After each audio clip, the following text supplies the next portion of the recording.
What's up, everybody? It's August 11th, 2016, and this is Spoiler Alerts, Episode 3. I'm ChanManV. He's Eat My Addiction, and Ellohime is this still face today, but his voice is here. What picture did you use for my I used that same one, the dude. really cute one. Yes, I It's used the super the cute boy one. meets The Boy world. Meets World one? Heck yeah, dude. That's heck yeah. That's what you get, man. No, I'm just kidding. Yeah, that's what I It's like you get. for having internet problems that you can't control. Yeah, you Fuck, dick. fuck you, internet. When I'm not here, you can put any picture of me you guys want. I do. Well, I guess the Boy Meets World picture works, yes. It's like, the picture's like I'm gonna get into trouble, but man, we're gonna have fun on the way. Yeah. That's right. It's like, oh boy, Mr. Sampson caught me again. Wah! Laugh track. How will I get out of this one? Oh man, that's awesome. Well, today, Well, yeah, guys. Go ahead, Alan. Go ahead, man. I was just gonna say today, you know, You go ahead. Yeah, Go ahead. Yeah, you go now.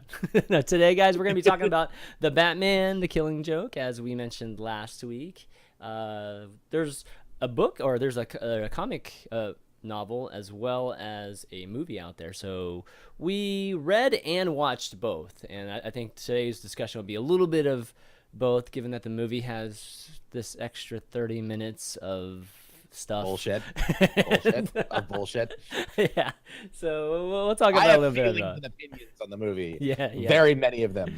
Oh god, definitely. But we're gonna do some call-ins too at the end. Last week I think went really, really well. So I'm gonna try it again. And what you guys do is go to this link that I'm linking in chat. Obviously, those listening can partake, but those watching on Twitch, obviously, you can go to this link right here, Discord link, and hop in there. And then Monkey's gonna be, I guess, talking with you guys, making sure you guys are set up, and then we'll pull you guys into the call at the end of the show, pull you into the discussion.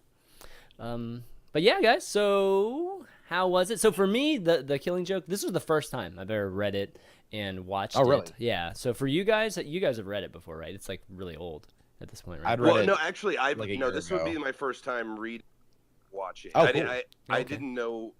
I feel like somebody had talked about it some years ago, and I was like, oh, I should read that, and then I never followed up, and then I totally forgot about it until Diction mentioned it, a couple weeks ago. Wait, before we get into that, though, I want to make sure that the people that are watching, because this is only episode 3, I'll probably do this quite a bit before we start out. Oh yeah. Just to give them a recap for people who are new. So spoiler alert, the show you're watching, we're in our 3rd week. And what we're doing basically is we're covering different types of media, comic books, movies, shows, video games, whatever, what have you. And then we're coming back a week afterwards to discuss them. So last week we asked people, actually 2 ChanMan was on vacation last week. We asked people to pick up Killing Joke and read it and or watch it, and come back and talk about it today. So that's what we're doing. And at the end of the show, we'll have another item. I believe. Do we even want to reveal what it is? Your show, or Let's make them wait. Let's make them wait. Keep them itching for it. We're going to reveal that at the end of the show, and the next week's show we're going to cover that. So if you're lost today at all, don't worry about it. Watch the end of the show, and or stick around if you've already read The Killing Joke. And then next week, get your homework assignment, and then come back next week, and we will discuss that, whatever that thing is. Now we can start our discussion on The Killing Joke. We still have to give disclaimer. the spoiler alert. PSA here. We're talking about everything. We're talking about everything, guys. If you don't want to hear about The Killing Joke, then just mute it. Keep watching the stream, but you can just mute your audio, and that is okay. That will be totally. Just look at our faces and just have a good time. No, but if you don't want to hear about it, go and obviously don't watch it now. You can watch the VOD or listen to the audio later after you've read it or watched it. Okay, so let's get started. How should we approach? Should we start with the movie first and then get into the novel, given that the movie has this 30 minutes of extra content? Yeah. Okay, let's talk about that. Yeah. So, all right, so the 30 minutes, guys, is mostly focused around Batgirl, right? And it's like from her point of view. Yeah, she narrates it and everything. It's so it talks about I guess basically the moments leading up to her and Batman separating, or her not being Batman's partner. Because they were partners for a while, and actually when it first starts, it's obvious that they've been partners a while, and just reluctant partners. Yeah. But so he's reluctant. She's super jazzed about being Batgirl. Yeah. Super jazzed. At the same time, there's this. What? Sorry, go ahead. No, go ahead, Alex. I was gonna say she's not that jazzed about being Batgirl. She's super jazzed about being his partner and being involved in all of his like detective issues and shit. Yeah, she's super overzealous. Yeah, for sure. Sorry, Chairman. What were you gonna say? No, I was gonna say, but there's this weird relationship between Batman and Batgirl too, because obviously he's in charge, but at the same time they're partners, right? And that was actually stated in that this whole bit too, which is kind of interesting given that partners are usually kind of equal, right? There's a balance there, not just like somebody has to be the boss, right? Somebody, right? So she has this kind of feeling, the kind of typical feeling, right, when it's just like, oh, I'm not in charge and he's telling me what to do. So it definitely starts out that way, and then it becomes this other thing later, which is more of a sexual tension. I don't know what it is. I mean, stalker romance. Stalker romance. Romance. That's a good way to describe it. So what? No, it's absolutely right. I'm just waiting because I have so many terrible about this that I'm just like sitting back here going like, sitting here waiting. Yeah. I'm just trying to. I'm just sitting here like. It's essentially like, okay, it's obviously like 25 minutes of tacked on animation and voice acting to make it feature length so they can put it in theaters. Like that's it's got to be the only reason they did it. And I think it also had something to do with the comic writer who like introduced the Batman and Batgirl like romance in the comics or something, and like apparently DC like really fucking loves his ideas, and so they're like, hey, why don't you like contribute to this, or we're going to use some of your stories for this. And it feels like an episode of the TV show from the 90s. Like the tonal shift is like it's crazy. It goes from feeling like being kind of lighthearted, also kind of violent, mostly lighthearted with lots of like one-liners and like really unfunny quips and jokes that just don't work. And then this like weird sexual fucking like thing where she's like pining after him, like she waits she's like nervous about calling him on a phone and stuff. Like she acts like a teenage girl and that's just like pining after this older man. And then eventually it ends with her being like hanging up her cape and being realizing she doesn't want to do the Batgirl thing. And then there's this like a hard transition, and then it turns into the Killing Joke, which is a completely different like story. They only mentioned the Joker once in the first 20 minutes, and it's not even they don't say his name. Yeah, Batman just says like, I know this kind of crazy or something along those lines. Yeah. And it's just like it just felt so unnecessary. Like it felt like its own little like episode of the TV show that was completely separate from the Killing Joke, and I didn't like it. And I went into it knowing full well this was going to happen. People warned me. They're like, yeah, basically just skip the first 30 minutes and then you get to the Killing Joke and you're good. And that's exactly how I felt. I mean, comparing it to the TV show, I think was an excellent example because that's what it felt like. Like when you first start watching, it felt like a full episode. It had like a beginning, middle, and end, and then it kept going. The Killing Joke. Exactly. Weird. It's like when I first started watching, I for a moment I made sure this was the right thing I was watching, even though I didn't know what to expect. It was so different than I'd read the book. Obviously I'd read the novel first, and then I started watching this and I was just like, okay, I'm just making sure I didn't actually start click on the right thing to watch. And so so it starts going, and then I mean basically I think they added it. It felt like they added it just so that you'd have people that may not be familiar with the whole Batman story and Barbara and everything, so you'd have a better understanding of who Barbara was, because when the Killing Joke first starts, I mean she's just some girl with or she's Commissioner Gordon's daughter, and then she has one scene and then she gets shot. Like, so I think there was maybe some clarification, but this is overboard. I mean, this is honestly if their goal was to make us like feel even more shocked when that scene happened and like really feel for Barbara, they fucking completely missed the point. I was glad she got shot. I was like, oh, thank goodness she can't walk anymore. That means she can't jump Batman's bones randomly on a rooftop somewhere anymore. Yeah, which is by the way, you guys haven't mentioned at all. Just Oh, that sex scene, Was- or like that the sex opening and then just closing. sex. scene. It's just, It's just sex. It's meaningless. It's like it's like they're trying to get to the millennials or something. Like, hey man, casual sex is cool now. Man, why can't Batman do it? Well, it's got this weird. It's like they tried to Oh, sum man. up. It's like they tried to sum up like another movie in like 30 minutes, and Yeah, I Yeah, think yeah, it could that's- have that's been good. okay on its own, and if it would have been drawn out and explained a little bit better, but it felt rushed. So like, you're not really understanding. Okay, so she fucks Batman, right? So she has sex with Batman. He's like this mentor, right? By the way, hold on. I have to interject for 1 second. She takes off her mask and her shirt, in one swipe. and I have to assume that she still doesn't know Bruce Wayne is Batman, right? So he just fucked her in his full costume. I mean, Like, that's dream, kinky. baby. I'm not trying to kink shame him or anything, but that's fucking weird, man. that's That's awesome. really, I respect that scene more, having thought of that. Thank you. But did he That make was the first did thing. he make an extra compartment to allow for that? I mean, Yeah, how'd she get his belt off? Exact- That thing's probably got like a security code or something, you know? Probably lost a finger on Like the a way. chassis Like he seat pressed button. the wrong button. Just accidentally just like shot out some like cataracts or something, or like some batarangs just burst out of his fucking penis area. The grappling hook hits her in the face, knocks her out. Batman continues. Batman. I want to. Can we get God. can someone animate a blooper reel of that sex scene for us, please?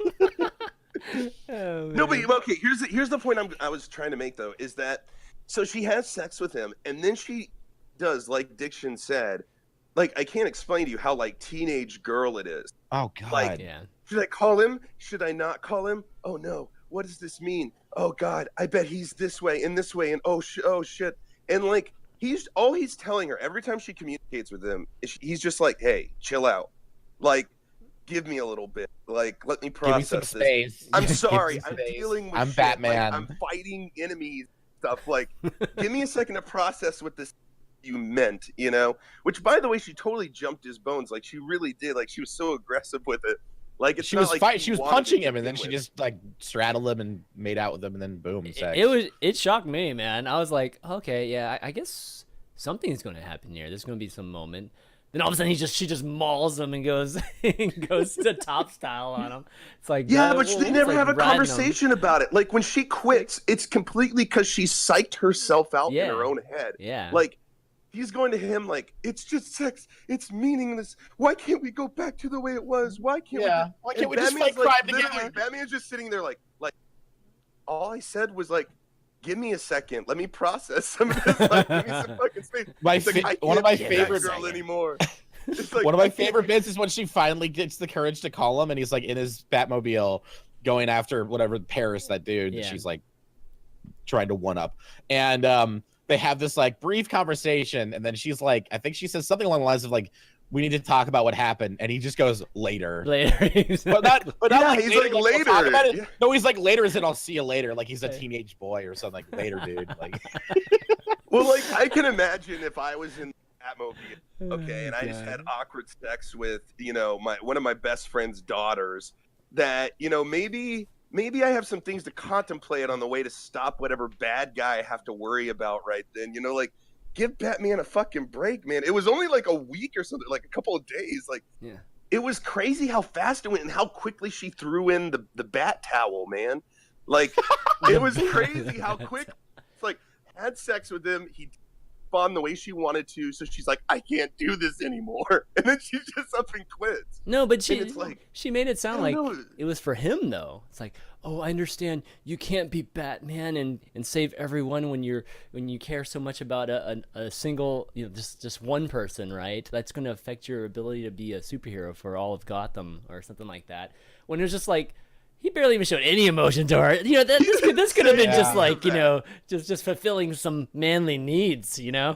That's pretty much what it really I had got this the feeling. this fucked up vibe of just like an abusive relationship. Exactly. Where she's like, you know, it's like a domestic spousal That's type thing true. where That's kinda bad. where she keeps going back to him even though he keeps rejecting her, and it's just like it made both of their characters completely unlikable. Yeah. So it kind of made the Killing Joke part of it worse. Like, even though that part of it, like they stuck to the source material pretty goddamn well, but then like it was just like with that tacked on first bit, it just really fucked up the tone of the rest of it, and it was just like it did it a disservice. So it's like it'd be one thing if they adapted it like not correctly, you know, like they missed the point of the Killing Joke, like what they were trying to say about the Joker's character, his relationship with Batman, how he thinks they have the same type of insanity, that all that stuff. If they missed that point, that would be one thing. But this is like they tacked on a bunch of bullshit that just weakens the story that we're there to see in the first place, and that's what I didn't like about it.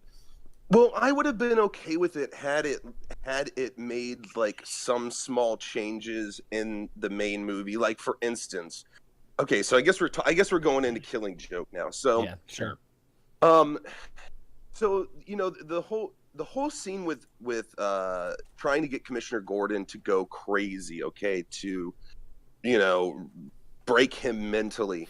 I would have been more okay with the first 30 minutes if somehow Joker had pictures of them sleeping with each other that he then showed during that whole. Like there was no connection to either of those stories. It was just kind of like, or Paris. Why do it in the first place? Like it was simply just so they could get a running time to launch it in theaters. That was it. But if you think about it, it's such a subtle difference to changing the original that I don't think anybody who enjoyed the original would have cared. You know, like nobody would have cared if there were extra photos that showed up in the heart ride or the horror ride or whatever the fuck you want to call it. Like that would have made more sense to me if it's like not just that, hey, I shot your daughter, you know, she's probably gonna end up a cripple, here's pictures of her naked bleeding on the floor, blah blah blah. Oh, here's also a picture of, you know, Batman you consider to be very close to, basically raised, right, fucking your daughter. You know, it's betrayal, it's you know, family, it's love, it's the contemplation of loss, you know, like it's all that stuff, I think, which would have attributed a lot more to breaking Commissioner Gordon. And because I felt like the whole thing to try to break him was so weak, even in the comic. Like, I'm like, this is the best Joker can come up with. Like, it was a little, it's real lackluster. Yeah, I mean, it's going to take a lot more time than just, I don't know, the span of a few hours. Right. Exactly. But here's the thing, and I thought about that. In a leash. Yeah, it's like I thought about that too. Like, what would have made me happy about it? And here's the thing: is he can't. How am I going to word this? It's kind of hard to say, but I'm trying my best to say it. Can't torture Gordon more than a day. Okay, not even that. Like a couple of hours. Even a few hours. hours. It's still nighttime, you know. But the thing is that I think that the reason, and I'm just kidding, I have no idea. I think the reason Joker decided to do it the way he did was because he can't torture Commissioner Gordon over a period of time. Because the point he's trying to make is that anybody would have gone crazy in his situation had they been in it. That's basically what he's trying to prove. But the thing is that what happened to him didn't happen over a long course of time. It was a one-time event, hit him, it fucked him up. He was already depressed. You know, with his wife bad day. It was the bad day. It was a bad day. It wasn't a bad week or a bad month. It was the bad day.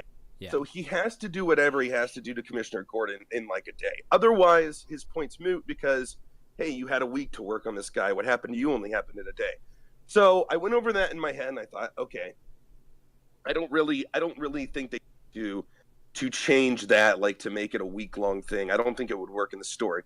But I go back to this thing of feeling like what he did to Commissioner Gordon, while horrible, was not nearly as horrible as like what I could come up with. I know it makes me sound like a fucking psychopath. No, it's true. But like, it's true. But, I mean, if you sat down and thought about it, hey, I have an afternoon to torture some dude. I'm the Joker. I've got, you know, unlimited resources, a bunch of crazy ass midgets.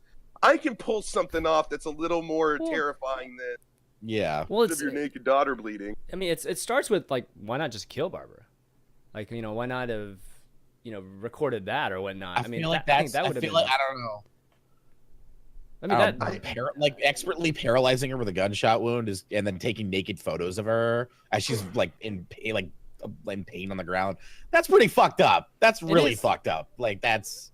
Well, here's my it thing is, too. Is but, that when you're trying to get somebody into a crazy state, and obviously part of his I guess his trip to the crazy, just becoming crazy, was obviously the death of his wife and kid, or future kid too. Yeah. So you would think there would have been some analogy. It would make sense if he would have tried to take Gordon to that place too. I don't think it was about trying to like permanently break Gordon. It was break him enough to where his sense of morality is skewed. So like what he wanted at the end of it was for Batman to show up, and he wanted Gordon to give him the okay to kill the Joker. Right. Like he wanted him to finally just like lose his sense of morality and his like ethical, like Seven style barometer kind of thing. Exactly. Yeah. It wasn't about just like okay, he's gonna spend the rest of his life feeling crazy and sad. Like no, it's just in this moment he wanted him to just be like, take him out instead of bring him in, which is what he always does. But then he ends up not doing that. But again, wouldn't killing her do that? I mean, that's throwing that Seven reference. That's kind of what happened in Seven, right? So it's yeah. Elle, I'm gonna say something here. It's gonna make me sound like super morbid or whatever. Did you guys?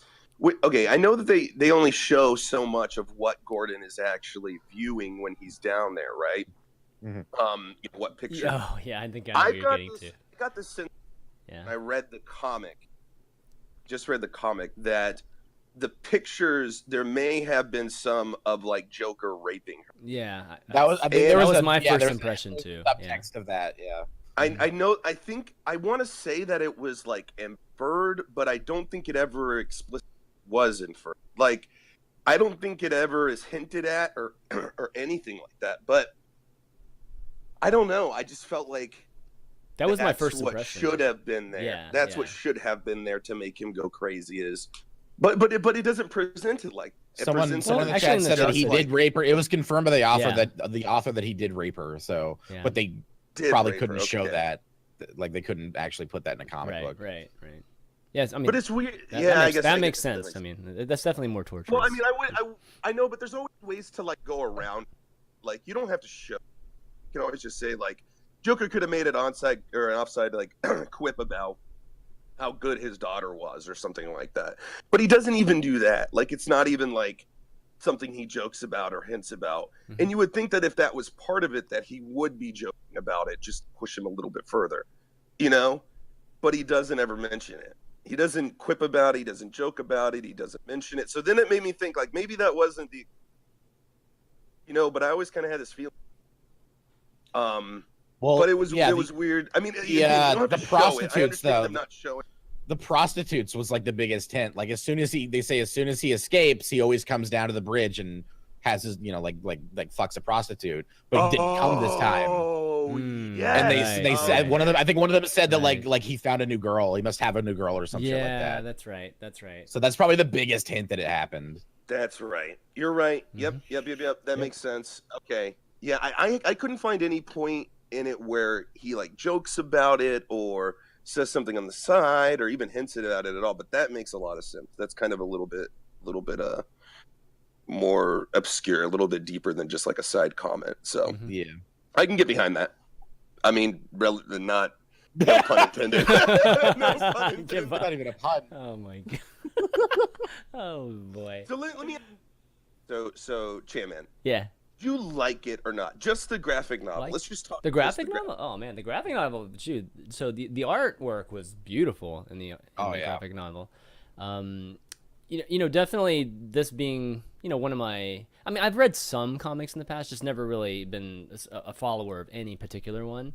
But overall, yeah, I definitely liked it. I felt it's one of those things where it's a novel. I feel like it's a little incomplete. At least, I don't feel like necessarily satisfied at the end of it. I mean, there's this whole thing that we should talk about too. It's just the end, right? The end is just both of them laughing, right? And just what that all means and stuff. But I mean, overall impression, I think the, just the work itself, I think was great. The kind of beginning and end, that feeling of what I expect normally when I read just a novel, period, really wasn't there. This is just like, I feel like a snapshot, in this whole story. And maybe there is a beginning and end I just don't know about. But right now, like just reading The Killing Joke, it just felt like, just this however many page snapshot from a larger story, actually. Yeah, and I've struggled with it, man. Like I read it, like the graphic novel, and I've sat down and I've been thinking about it for like a week and a half now, and I cannot decide whether or not I like it. It's really weird. Like part of it I really like, part of it I don't. I think some of the things that I really like you mentioned, like the artwork was really good. I think that the story paced pretty well. I feel like I enjoy, Alan Moore's kind of back and forth, that kind of thing, and I really enjoy Alan Moore as a I guess what would you consider him? I mean, is he's just He's a writer. He's a writer. Writer. Yeah, I mean primarily, but I guess maybe the title. But anyways, out of all of his works I've read for Vendetta and Watchmen, and now I've read this.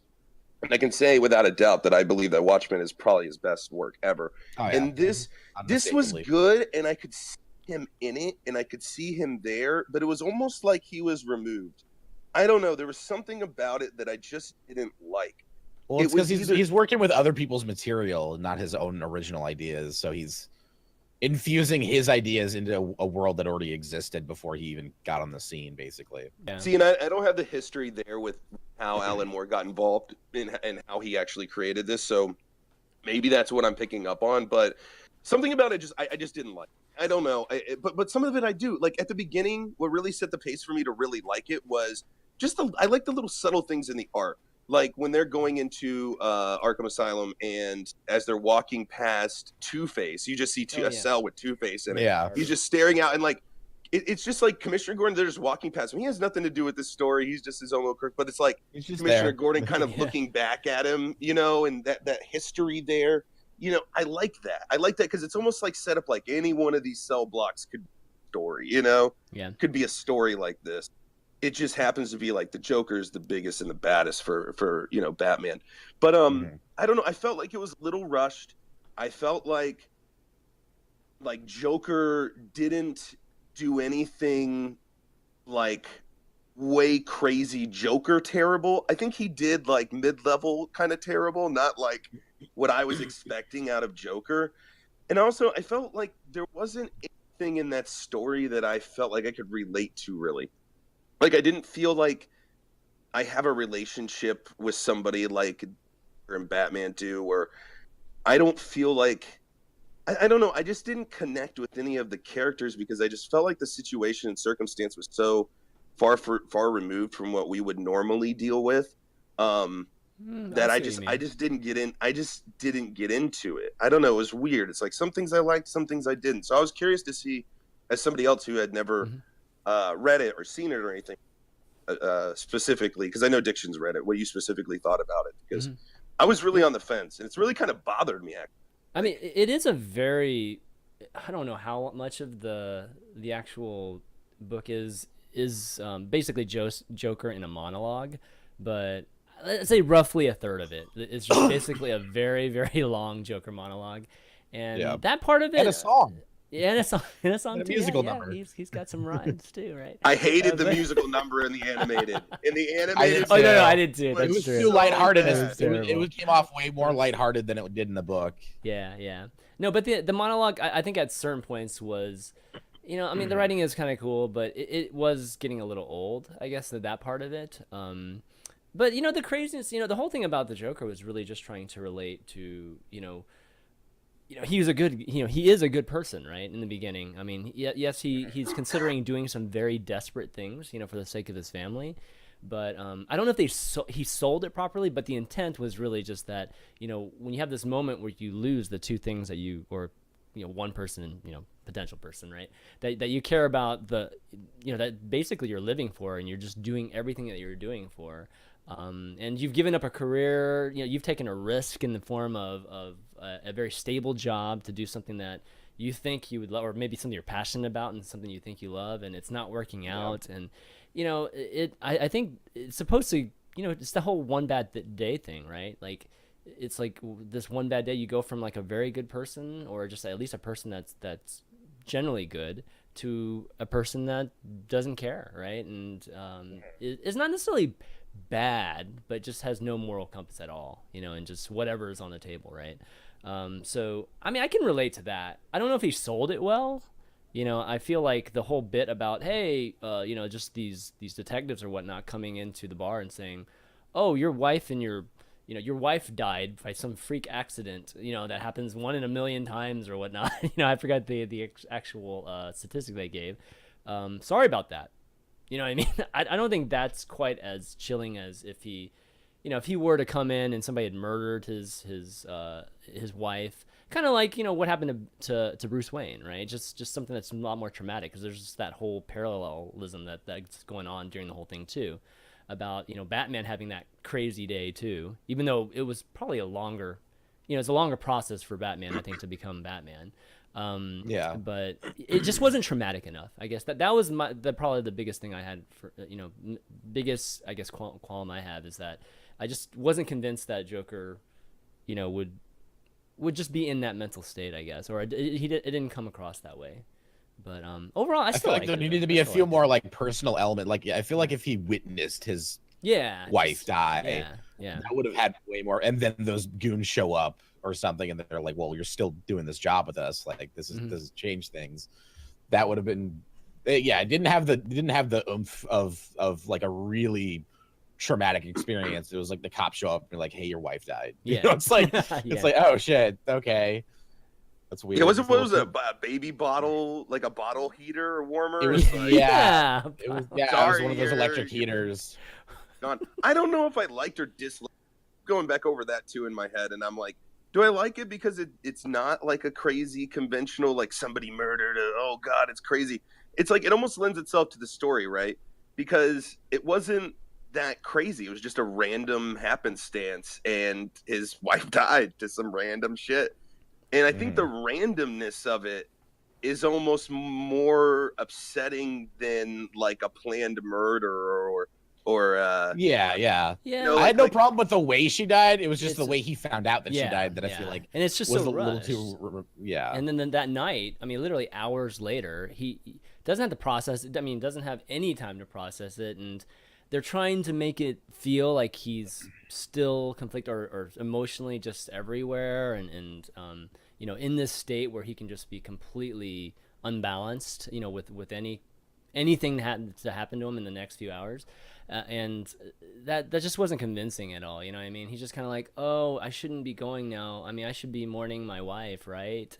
Like, I don't know if I should do this. Well, you got to do this. Oh, okay, yeah, I guess I'll go do it now. Because I kind of have to. I don't know. I just didn't. I felt like they could have done a better job of it, I guess is what I'm trying to say.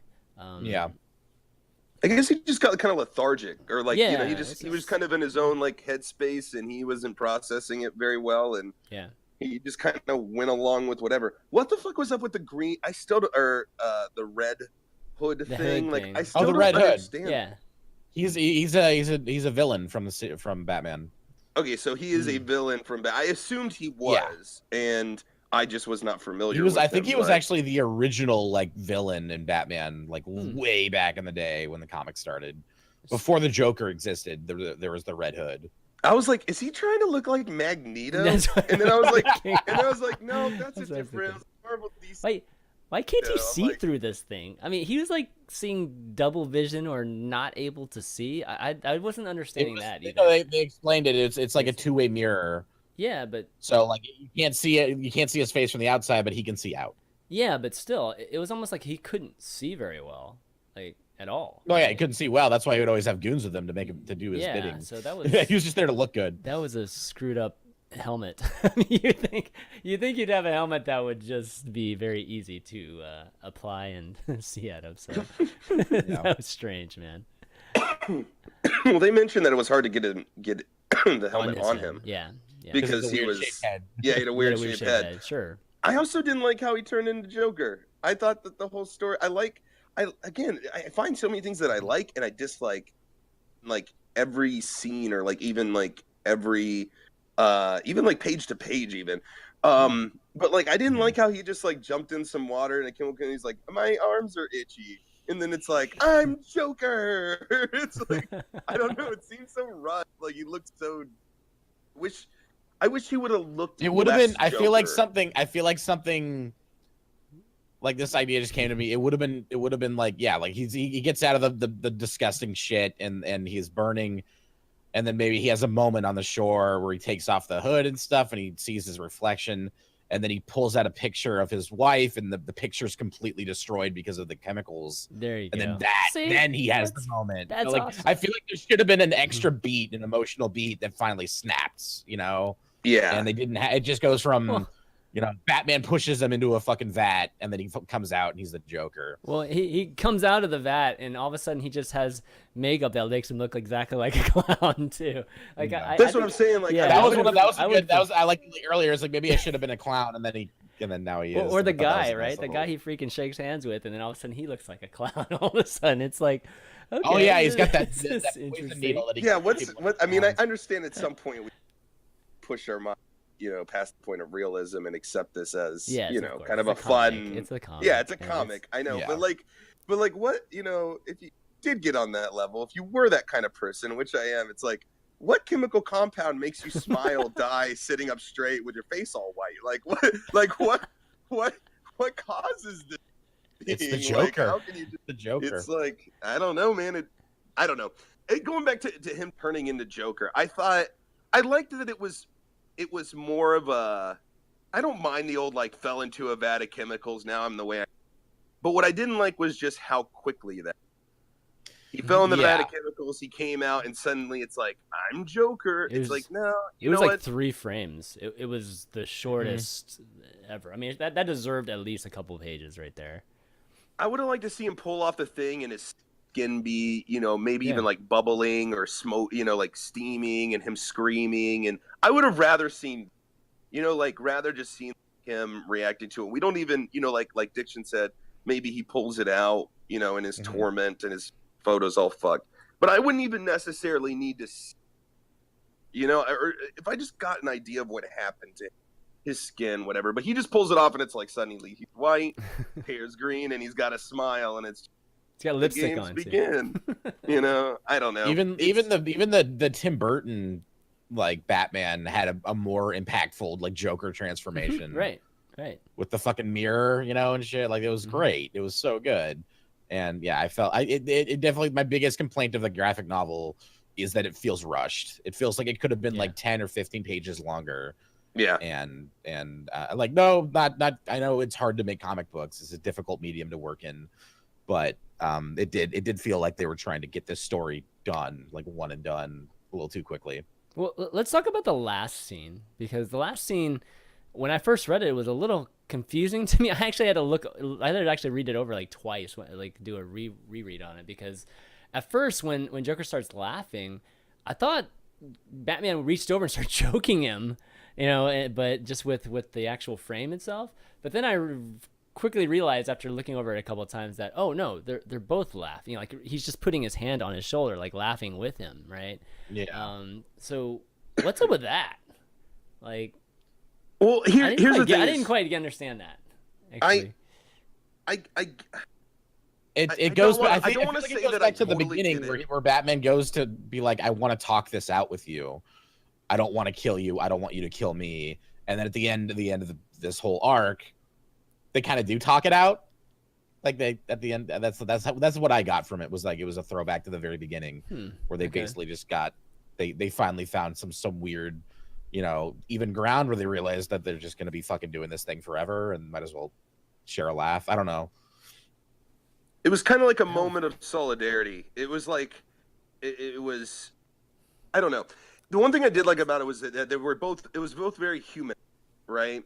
Sometimes when we think about the Joker, we think about Batman, we think life, how often do you Joker really like commiserate on his feelings or really, it's like in those last few, it's like Joker went back to being like, he wasn't making until the end there. He wasn't like quipping. He wasn't laughing maniacally. He was sitting there sullen-faced, really contemplating what Batman does. And he basically tells Batman, like, pretty much, we're both crazy. This is the way I see it. We're both fucking crazy people. We're going to get each other killed one way or the other. Like, and, that's kind of goes along with the joke, with oh, I'm not going to go across the light beam because you turn it off on me. You know, it's Yeah, almost yeah. like you were kind of fucked to begin with. You know, like it's like Yeah. fate that they've had. They can't escape it, even if they were to be, you know, amiable with each other. You know, and it's weird because it's a side of Joker, especially that you like never get to see, really, or at least I've never seen, is him just talking with Batman like a person, just like, hey, sorry, it's too late for that. You know, I'm sorry. You know, but you know, here's this joke. You know, let's laugh it out. It's almost like, I don't know. I just see like two guys almost like old school, kind of like sharing a beer. Well, You know, like I like think- I don't know how to explain it. Like two guys that know they got to kill each other, but they can relate on some level with each other, but they know it comes to the end, and that whole thought of like understanding each other, but also needing to kill each other is kind of maddening in itself. You know, so I think they kind of laugh about that. I think that's what's funny for them. I think That okay. go ahead. I was gonna say, I think it might actually. I mean, I think you're absolutely right with a lot of those things. I agree with you with all of those things, but I think also it might have something to do with, you know the part in the beginning too where where Batman says to Gordon that, or was it Gordon or was it? No, it was actually to Alfred, right? Where he says, we've been battling for so long, but we still don't know each other at all. Which is like crazy because obviously they've been interacting or or chasing each other for years or whatnot now, and they just don't know each other at all. Maybe at that moment at the end is basically, that moment where we understand each other all of a sudden, and maybe that was symbolic of that. Yeah, I can get behind that too because he says that. He says, how can two people hate each other so much and not know each other? Yeah, not know each other, exactly. But yeah, I do agree with you. I think that definitely part of it at the end, too, is that hey, they are getting on the same page, and the same page is still the page they've been on. Yeah. It's almost like, hey, we had the conversation, hey, but we're still right where we're at. But I don't know. Overall, I think it good. I don't think it was great. I think it could have been great. But you know what? I also think that I've been sort of solely form of like, as far as like true gritty drama, when it comes to comic books, I really am into that. And so this, I feel like, seems grittier to other people and it's not as gritty for me personally. Because I like things like Why the Last Man and Fables and all these comic books that I've read, like Preacher, that are just so over the top with the grittiness and the adult nature and everything that whenever I read, I think it's so tame. Like it seems so tame to me. But I think like a person, and I would like to I wish I could see chat. I would like to get the opinions of people watching, like if they felt like this was super gritty or if they didn't feel like it was gritty, why not? Because for me, it just didn't feel. It felt like they thought they were being super gritty, but it just didn't come across that way. Just when moments did it of come gritty, out? like Because edginess. it's also like it's a dated piece of work, so. Yeah, and I get that. I think, but I think even it came out in Watchmen, the 80s or 90s or something. At the time. Yeah, at but the even time, it felt Watchmen edgy. Yeah. coming out, right? Watchmen was like 80 something, I don't know, around there. 85, 86. Okay, mid 80s. Yeah, and so like I mean that was done around the 80s, but that I consider way grittier. I mean, but that's like Alan Moore. That's just him going hand Yeah, story. He's not trying to do stuff with other people's. But what I'm saying is that commercial material existed then and was accepted. They could have done something grittier even back then. I think it does say a lot though that it was from the 80s. I bet it was. Yeah, it's from 1988. It came out in 1988. Yeah, so this was back then there was a turning point, I think, in Batman comics where it was getting a lot darker. I think the Dark Knight Returns had come out, and they were like, oh shit, we can get super weird with this. I think maybe just generally with comics, again, like I'm not super familiar, you guys can correct me, but I think generally in comics there was some kind of swing where I think a lot of them just became darker and edgier and really pushing limits in that standpoint. Versus like maybe some comics you've seen in other countries that are were very violent, very a lot of sexual content in them too, and things like that. I don't know. Did that start early in American comics, or was that's again something I'm that not switched? an expert. Well, violence was always a thing, right? Yeah. Yeah. And as close as you got to sexuality was like Wonder Woman tied up for so many years in different types of bondage. Yeah. But yeah. I think probably the 80s, and I could be wrong. I'm not like the craziest comic book, entrepreneur or anything or whatever. Connoisseur, yeah. Connoisseur, thank you. I always get those words mixed up. But the thing is that I think that probably the 80s is a pretty accurate time.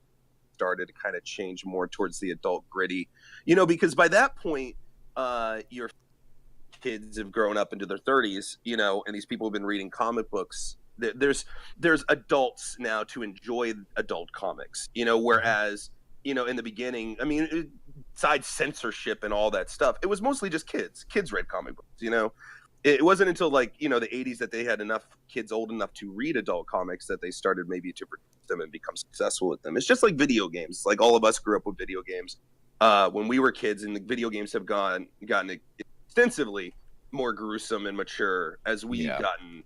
It's almost like Harry Potter kind of grows with us. But I don't know. It felt, and maybe again, but it felt sort of like a watered down, trying to be gritty, but it really wasn't. It's like, and I think just the things that I've read have made that comic book specifically have less of an impact on me. If I would have just picked that up having not read these other things, I probably would have enjoyed it a lot more. But it just didn't seem that crazy, that gritty to me, and a lot of people were kind of praising it for the grittiness, and I didn't see it like that. So Okay, cool. Well, so I just want to take a second just to remind folks that we want you guys to kind of join us in the discussion too. So to do that, just join. Monkey Overlord is taking or helping us out and trying to get everybody ready. But to do so, you need to go to this channel, this Discord channel, and just let Monkey know that you're interested in hopping on with us. But one last thing, actually, before we maybe start pulling on people, did you guys get a chance to read the afterword? Because I actually thought the afterword was pretty good, or very good. I did, but I apparently didn't remember it very well because you brought it up, and I don't think. And then you started to talk about it. I was like, oh yeah, but go ahead, talk about it. Yeah. So the afterword's about, I don't know how many pages is this. This is about 14 pages or so. I mean, I guess I could show folks, like, it's this thing. This is in the deluxe version of The Killing Joke that I got, and it looks like both of them wrote after. They had some space to write it afterward, apparently, and so they went ahead and just made like about 12 more pages. And the afterword is it's basically centered around this random guy, this random dude right here, and he basically just talks about just the thought, or he outright states that he's going to kill Batman, and he's just talking through like a lot of the history of I guess all the Batman villains. He kind of goes through them all, but in the end, it's really interesting because it makes it feel like Batman's easy to kill. Just the way that he's actually talking about it. I mean, it's definitely well written. I mean, he compares like killing Batman to like Lenin. He actually talks about just killing people in general, but he says, I need to kill somebody that's going to make a big impact on the world. Like kind of like killing John Lennon was, for the world. And right. So he says, so I need to kill Batman. So he goes and again kind of thinks through it, kind of talks it through about just like what it would be like to not have Batman there, or what would happen if Batman died, and it was really well. It was very well done, like in just those few pages, and I think it was maybe even better than most of the actual novel itself. But you should check it out. It's only like 12 pages. It's really short. I'm sure you could find it somewhere. I don't know, online. Somewhere. I liked out of that thing when he's talking about how you can't know good unless you've seen evil. It's like it's a weird position to take. He's like, basically the point he's trying to make is nobody who says they're good is good if they didn't have to make a choice to be good. Like if you've never done evil or seen evil, then if you're good and you haven't experienced that, then you're basically a fake. Because the only true people, basically is what he's saying, the only people who are truly good are those who have experienced bad things or done bad things and then had consciously made a choice or felt bad about that, innately bad about it, and proved that they are a good person. They have a And sense it's of weird. relativity. They have to have some sense of relativity. Yeah. Okay. Yeah, and it's a weird way of looking at things. But I thought it was super thing That makes that sense. he would. That's why he talks about, he's like, because the guy is just a normal dude. He's not a supervillain. He has no record. He's church going guy, whatever, you know. And he's just like, I just want to kill a little girl because I want to know what evil is, and then I want to know if I like that feeling, you know. And if I don't, then I'm a good person, and if I do, then I'm an evil piece of shit. But at least I know, you know, that kind of thing. It was weird, man. It's really sort of unnerving. It was unnerving, but it was like, you know, is this guy like basically the seed of, you know, a supervillain, you know, in the comic, or is this guy, you know, or is it one of these things where it's just like, yeah, you know, there's all these, you know, penguins and poison ivies and jokers and stuff, and they have not been able to kill Batman, but really all it takes is just a normal guy to go and kill Batman. You know, like that sort of. It really made it feel like that. At least expect it. Some random Joe. Yeah, so that's where, you know, the juxtaposition, I guess, was not wearing a costume and shit. Yeah, he's you just know? some dude in glasses and just talking, just demented guy. Obviously, just psychopath that's just talking about killing folks. But he just, I don't know. It just made it feel like, you know what? Yeah, I mean, obviously we read comics, and of course the thing that we buy into is just, you know, just superheroes, super villains fighting each other, but. You know, when the whole realistic side of things come in, you know, or at least our side of our brains come in, it's just like, yeah, it's like, why can't I just walk up to Batman and just shoot him in the head? I mean, that's pretty much what happens, like in this 12, you know, it shows him being shot in the head or something. So yeah, it's, I don't know, it's definitely cool. I mean, it makes you think, and it kind of, you know, puts you in a different position thinking about just the whole comic itself. Well, I mean, Batman in itself is human. Yeah, and he's human. That was one of the things. I used to hate Batman until somebody sat me down and was like, no, man, like Batman's the coolest. And this is why, because Batman doesn't have Superman's powers. He's not Wonder Woman. He's not Aqua. He's just a dude, man, with billions of dollars that probably what he had a small loan of $1 million from his dad. Started at the bottom and now he's here. No, it's like probably the amount of money that he spent on this whole Batmaning thing. He probably could have just like put that money to good in the city and probably done a lot more. Well, he did that too, right? I mean, no, he does that too. They did that too. But I don't know. The Bruce Wayne Foundation and stuff. Enterprise. Like Wayne Enterprise, does the water for the city, and I mean, there's all kinds of stuff, right? Hold on a second. Hold on. So, because I'm on my phone. I'm in like Junie's room, and I think one of my family members is trying to talk to me through the camera, because you can do that, like the way we have it set up. There's like a website they can go to. So people are like trying to talk to me in this right now. Give me like 2 seconds. Hold on. This is technology is wonderful. I know, that's so funny. But yes, I think that I don't know. It's just he is a human, which is really cool. But at the same time, it's just like, does that mean just rich guys can become superheroes all of a sudden? Yeah, I know. Mark Zuckerberg could become they Batman. can definitely afford. I'm on a show. Oh, no. Oh, no. All right, let me mute him real quick. I think my sister's coming through on the camera going, "Where's Rachel? Where's Rachel?" Literally, we have to so that people can like go like Batman. Go on a website and they can see Junie when she's asleep, and they can talk to her through the camera. Oh and my God. And so my sister going, "Where's Rachel? Where's Scary Face?" It's like a real genius moment. This is God. Oh man, somebody's done that to me before. I know exactly what you're talking about. Those mics though, those are awesome. Yeah, no, it's super cool for the family, but it just freaked the hell out of me. I was like, "What? God, I forgot where I was." I forget what about. Oh, we were just talking about Batman being a real dude and everything. Yeah. That's what. You know, Batman's just a real guy. He's an extremely crazy detective, and really, it's forethought that really makes him a head above the rest. It's, you know, the fact that he's got. For those of you who don't know, like Batman has files on even people in the Justice League, like in case they go bad, he's got a way to take them down and knows their strengths and weaknesses. Like, this is the guy that does every scrap of him. You know, he finds every scrap of information about a person and uses it to their advantage. You know, in fullest sense. You know, and it started to make me really respect him because he's on a level with, you know, the likes of Superman. I mean, if you look at like Justice League and stuff like that, he's pretty much like boss tier level Batman, you know, and he's just a human, you know, he's just a human. So, you know, the guy talking about walking up to him and just shooting him out of nowhere, you know, yeah, I can see that happening. It's not like he's got bulletproof, you know, bulletproof beard or something. Yeah. It's like skin. I mean, you just walk up, shoot him in the mouth and Batman's dead. One bullet. And I remember thinking about movie Kick-Ass. Yeah, you know, I'm always trying to think like, how does Batman fight people with guns? And if you watch Kick-Ass, I felt like, you know, when I think it's Bad Dad or something like that. What is the played by Nicolas Cage? Oh yeah, Nicolas Cage. Yeah.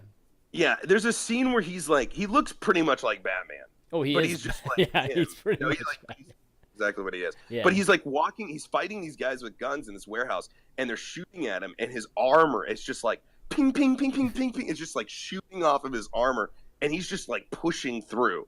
And it looks so dangerous, and it looks so like, I'm like, this is how like a real life Batman that's when you just fight cover would your go mouth. down. You cover your mouth and you're just walking forward like this. You just do the best you can, I guess. Oh God. I remember that scene of him going up these. And I haven't seen it in a long time, but I remember just bullets bouncing off him. I'm like, any one of those bullets that just hits a little crevice in your armor, like you're fucked. And same thing with Batman. It's like, you know, sometimes I can't get around the thought that he's just human. And when he does things, you know, extraordinary things, I typically sometimes I'm like, yeah, whatever, fuck you, this is crazy and over the top. And I don't like it because I like things that are placed in a little bit of realism too. But I try to, you know, obviously mind to the universe and all that stuff. But he's still human, you know. So sometimes I think that he does go above and beyond what humans capable of, even in our craziest, right? But I don't know. At the end of the day, he is just a human. I think that makes him more interesting than not. Yeah. So, yeah. Sorry, I went on a long tangent. All right. Well, why don't we pull in a caller? Does that sound good? Yeah, sounds great. All right, so let me see. Okay, so it looks like Unusual Salmon is going to be our first caller. Give him like a couple seconds to hear me say that on stream and then get ready here. But let's pull him on here. Out of all the salmons I've known, this one is quite unusual. Unusual Salmon, you there? You're mute-smited if you are there. You're mute-smited? Oh, your mic is muted. Your mute is mic'd. Oh, gosh, your mic is muted is what I meant. Fumbling words today. Oh, maybe he's not here. Maybe he got caught upstream. That's a good joke. You should give that to the Joker. Not a salmon. It's a fish.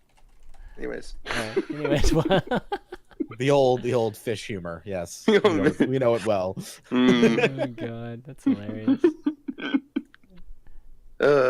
So is he? Okay. I think he's still muted. All right, we'll have to figure it out. Let's let Monkey figure it out while we wait. Oh, actually, there he is. I think he unmuted. Oh no. Oh, you know what it is? Never mind. Is that whole permissions thing again? Did you do it again? Oh I did it again. My bad, guys. My bad. All right. Let me let somebody. Okay, here we go. All right. Let me do it again. My bad. Okay, Salmon. What's up? Hello. Hi. Hi. How are you? Hi. Welcome to the show, I'm man. doing fantastic. Thank you.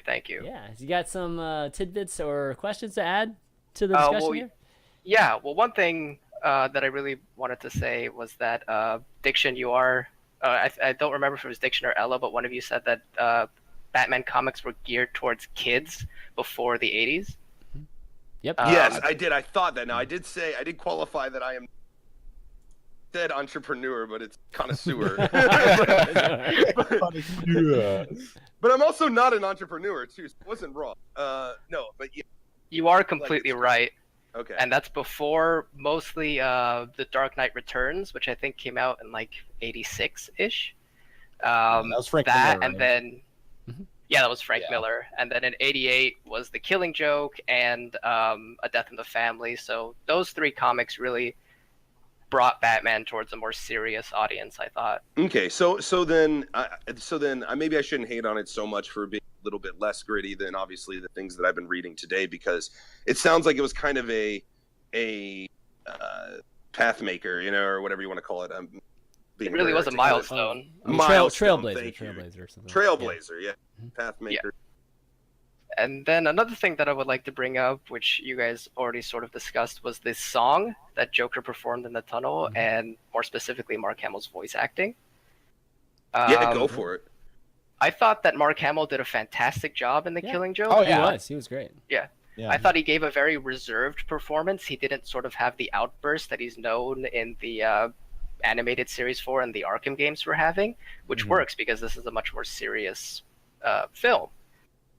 However, I thought that in the tunnel where he's singing to Commissioner Gordon, it didn't have the same impact as it did in the comic book. And I thought that was because Mark Hamill didn't do so great of a job singing as he did in, say, the scene where he's singing to Batman in Arkham Knight. Yeah, the music that they used was really just lighthearted and jovial, and just like I get it, he's the Joker, like that's kind of his shtick, but it was just like, I would have liked it if it was like some weird like 1930s carnival music, like with like a scratchy record in the background or something really dark and sinister. Yeah, and a little more slower pace. It was too. Yeah. It was like yada yada yada da da da. It was just like like, hey, look at your fucking naked daughter with a spine injury. Da, da, da, da, da, da. It did not fucking work, dude. I remember specifically that the music itself sounded horrible. Like it like the tempo and the beat and just everything, the tune just sounded bad. So like how much of it are we going to pin on Mark Hamill, and how much are we going to pin on the fact that whoever actually took that I song pin it on to the screen, the composer. Yeah, the composer. I mean, it was Mark Hamill was just working with what he had, and that would be a shitty song. But I think that's true. Not my fault. It might have been. Not my fault. Yeah, exactly. He may have been able to pull that to life in a better way, and maybe he didn't through his voice acting. It sure could fall on his shoulders. But I just felt like the song was weak. Like whoever they decided to go, hey, here's the graphic novel, here's the song, make that into a song, like an actual song that people can hear. I feel like that guy really dropped the ball. Yeah. Like I felt like he's more to blame than Mark Hamill at this point. But shame. Shame. I do think that's true to an extent, because sort of I think the Joker is sort of thinking that as like a joke, so I can understand what they were going for with the lighthearted music. I do agree that it sounds like complete shit, but I think the combination of Mark Hamill's very serious tone and the upbeat music that they were going for didn't mash well at all. Yeah, I agree. Something was definitely not just right off. enough. Not that casted scene. right. Yeah, just and in a big way, Mm-hmm. my opinion. So and because of that, I don't think the big plot reveal that he's trying to drive Commissioner Gordon insane by showing him pictures of Barbara didn't hit as well as I think it did in the comics. Yeah. I personally, like I said earlier, I think it missed in the comics a little too, but it definitely fucking missed in the movie. I mean, me and Core were just sitting there watching. I don't know. It was almost kind of cringy when it got to the sound part. Yeah, that is true. I was cringing. Yeah. I recall a cringe or two. Yeah, I saw it in theaters the one night that it was open in theaters. Oh man! And I could hear the crowd sort of cringe along with me. Man, I'm glad I saw that in my house. Like all by. It's when you're embarrassed, like cringe meaning embarrassed for the guy that's up on karaoke singing, or a different type of cringe. I don't know. It was sort of just everyone sort of recoiling a bit as, what am I watching? What is this? Why is this here? Well, thanks, Sam, for coming on the show, man, and sharing that with us. Appreciate it, dude. Thank you for having me. It was fun talking with you guys. Sure, dude. All right. Well, let me get back here. Had him on there because I don't think any of us are like fans. Cut out. I I know that any of us are hardcore. Oh, Batman fans, you mean? I just don't think that any of us are just like a certain level when it comes to comics. Like he knew the other comics that had come out in that year, when they come out, and so it's cool to have people that are a little bit more well versed self come on and kind of shed some light on things. And This is why we do the show, so we can become better at comic books. Exactly. Yeah, I mean that's part of the Better at show, comic books, become an expert. is getting comic better booker. at Yeah. books and TV shows and movies in general. So if you're wanting to, like, I sometimes enjoy just reading things and watching things, maybe not even for the pure enjoyment of that, but for the conversations that'll come after. Yeah, absolutely. Like I'm going through that 70s, and I don't think that 70s show is like the greatest in the world, but I want to watch it because I feel like a lot of people have seen that 70s show, and then when 70s show gets brought up, I can joke about it and converse about it, and that's fun for me. So part of the show, is kind of getting your repertoire of entertainment media and everything a little bit higher for sure. Yeah. So I appreciate when people that absolutely know. So thanks again, Salmon, for coming on the show. Yeah, so anybody else that wants to join us here on the call, you can do so by, again, just coming to the Discord channel, and Monkey Overlord will get you set up and relay that over to me. If you kind of shy, don't want to get on the mic with us here, you could actually just go ahead and just type in your questions here on Twitch chat, or you can tweet them to me too, or at ChanManV, or one of us, and we'll be sure to read those out too. But right now we don't have another caller right now, so I don't know how much more I've got to say about it. Yeah, really. I don't know. I think we've covered everything. Yeah. That I felt like I wanted. Why don't we talk about next week while we wait a little bit? Maybe there will be one more person. So next week, drum roll. Our topic next week is going to be a TV show, or it's going to be more. We're going to be back to TV here, and it's going to be The People versus O.J. Simpson.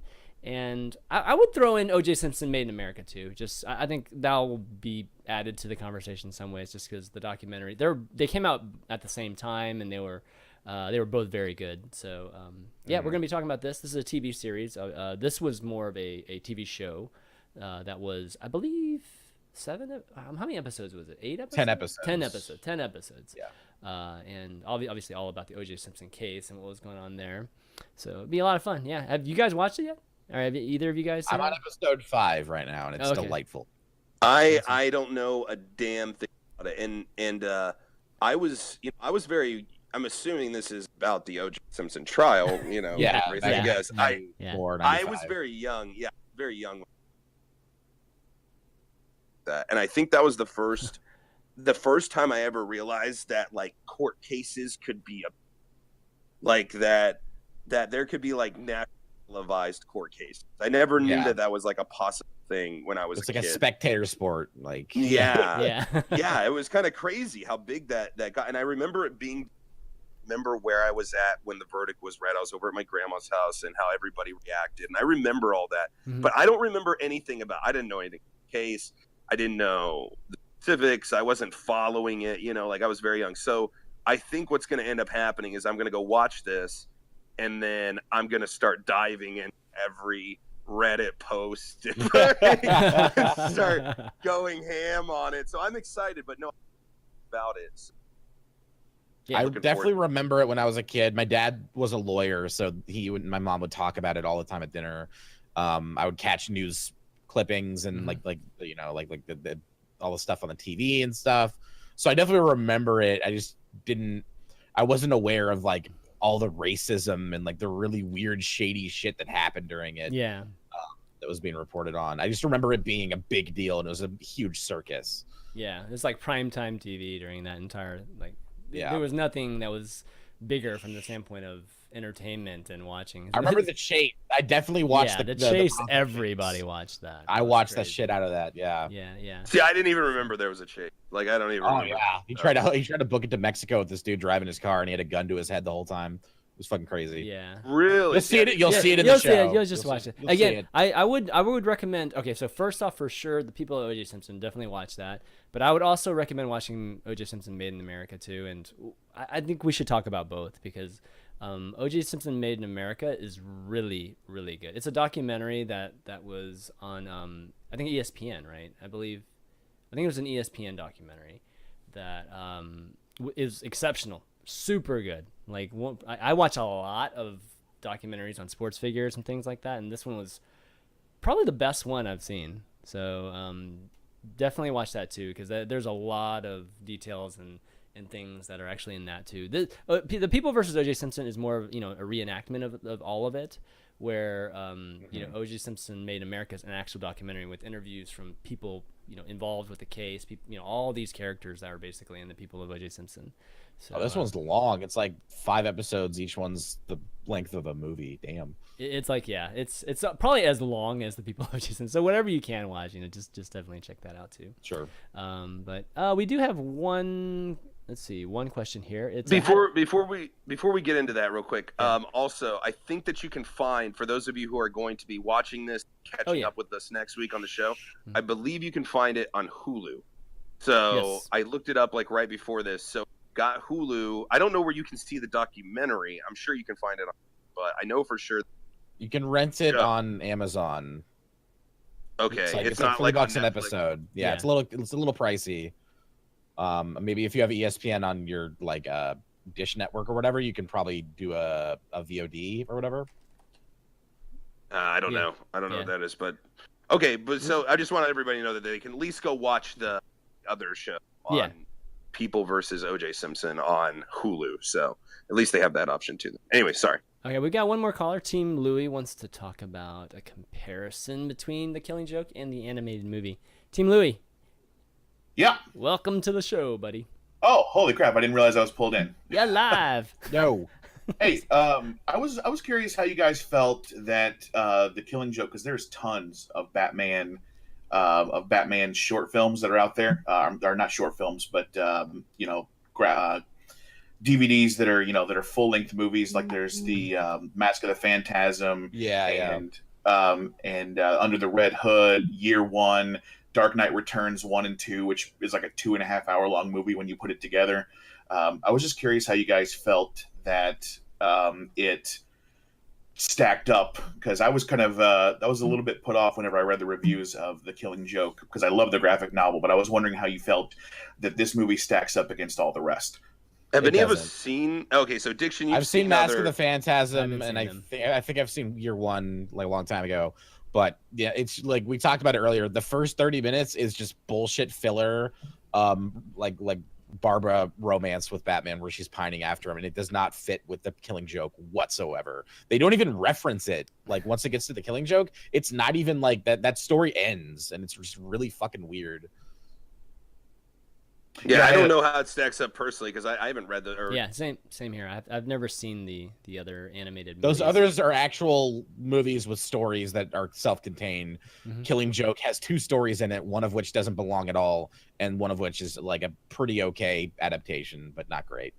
I might go back and watch a few. Just watch them. What would you suggest, Team Lou, if I was going to go back and watch a couple of the? Under the Red Hood was fantastic. It was pretty short, but it was great. And also, I have Batman. The Dark Knight Returns Part 1 and 2. That's a pretty long one. Year One was great. And there was the one that I watched part of. I didn't finish it. It was like 4 anime style Batman movies, like in one disc. That came out like in 2009 or 2010, something like that. Animatrix. Was that no. Batman Matrix? Batman, yeah, exactly. That's funny. I forget what that one was called, but it was 4 short movies on one Blu-ray. I can't remember what it was called though. My friend owns it. That's all I remember. Well, cool, man. Yeah, well, thanks for letting us know. Yeah, appreciate it. Yeah, because that's what I like about the show too. You get an opportunity of these things that we pull out of our hat, and you can explore those, and there's so much more down the rabbit hole, so to speak, when it comes to any of these things that we cover on the show. So like Batman, and go and just start watching all of them, and start getting really into Batman, or like Game of Thrones, just because we covered like season 6, I know that people are going to go pick up the book or start at season 1 and really get into, so yeah, it's good to know that there's other. I knew that there were animated movies out there for Batman, but I didn't know if they were any. I didn't know if they were like for kids or. Yeah, there's a lot of them, like you said. I mean, I definitely have seen them. Or I remember back in the day in Blockbuster and seeing like a ton of them for sure, but never got a chance to watch them. Well, the great thing about it is even if they are technically for kids, they're still great. Like you can still there's that level of adult enjoyment that you can get out of it, even if they are technically for children. It's like, there are still tons of adults that go back and watch the old Batman the Animated Series, which was clearly for kids, but people still say that's the best Joker there ever was Mark Hamill on that cartoon. Okay, well, cool. I guess I'll have my homework set up for me then. Yeah. All right, Team Louis, thanks for adding that, man. It was good talking to you too, man, by the way. Hey, thanks for having me. All right, well, cool. Why don't we wrap up? Sure. And yeah, it's great show, and hopefully next week is going to be a lot of fun too. Next Thursday, we're good for next Thursday, right? Well, same time, same place. Sure, yeah. All right. My cool. internet happens to be out again. I'll just call in, I guess. Hopefully we can see we can use my Boy Meets World picture. That's a permanent. It's on the overlay permanently, man. Even when I'm there, you're just gonna have that picture. Exactly. No, but you want to do some shout outs, or where can people find you, Diction? Hi, Eat My Diction 1 here. I'm at twitch.tv/eatmydiction1.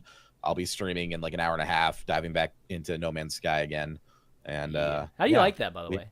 I've been seeing mixed things about this thing. Yeah, no, and I understand people's it can definitely be repetitive. It's a big game full of very similar looking planets, but it's right up my alley. I love exploring things. I love the quest for new shit, which is like loot. Like I love getting loot and getting new ships and new stuff. So it's cool for me. I like it. I'm having a lot of fun.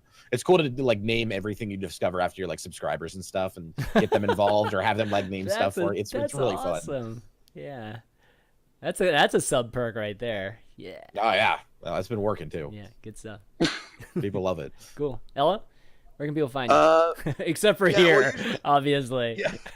Yeah. Not here, not right now. Usually I channel, but for those of you who've been following the channel, you guys know I've been on a little bit of hiatus for the last 2 or 3 weeks. So that is going to be coming to an end very, very soon, probably sooner than you think. I'm probably going to jump on No Man's Sky on its what's the date today?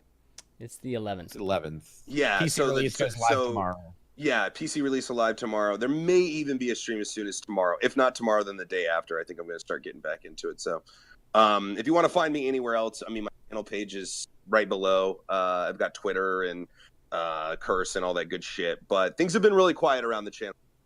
So things are going to be picking back up very soon. So hopefully you guys are excited about that. But I just needed to take a step away and just kind of clear my head. Sometimes being in this thing and streaming and stuff, it gets overwhelming and it gets to me. I have to be like, all right, I need a little bit of a break. No, I took a 10-day break just this past week, and it was awesome. So I totally understand, man. Totally get it. Yeah, and there's other things going on house and all that into it. But yeah, so I'm hoping to stream some No Man's Sky. I haven't played it yet. Excited about it. But I don't know anything about it, and I've been staying off of Twitch just to keep everything spoiler free. So I'm excited to do that. But Chan, yeah. What about you? Tell us about you, man. Yeah, you can find me on twitch.tv/ChanManV. So the new Hearthstone adventure came out, One Night in Karazhan. So I'll be streaming that very, very soon. Might wait. I have to go get my son, and then when I get my son back, I'll probably start streaming that. So if you like Hearthstone, definitely check that out. And just YouTube plus anything that ends in ChanManV, basically. YouTube, Facebook, whatever, ChanManV. That you can check me out there. I think that's going to be it for this episode of Spoiler Alerts. So if you missed any of it, you can find it on youtube.com/ChanManV. I'll have that up very, very soon. And we're actually available on audio now on iTunes and Google Podcast Music. So go and check that out, or let your friends know that only listen to podcasts like on the way to work and stuff. And if you like the show, please leave a 5-star review, because that really helps out in terms of helps us out. Yeah, helps us really out. Helps us out. Really helps us out, guys.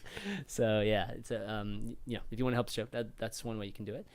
But that's going to be it, guys. So for Eat My Diction 1, Ellohime, and myself, ChanManV, we'll see you next time. Later. I'm waving. Yeah, I'm waving goodbye. Bye. I'm waving.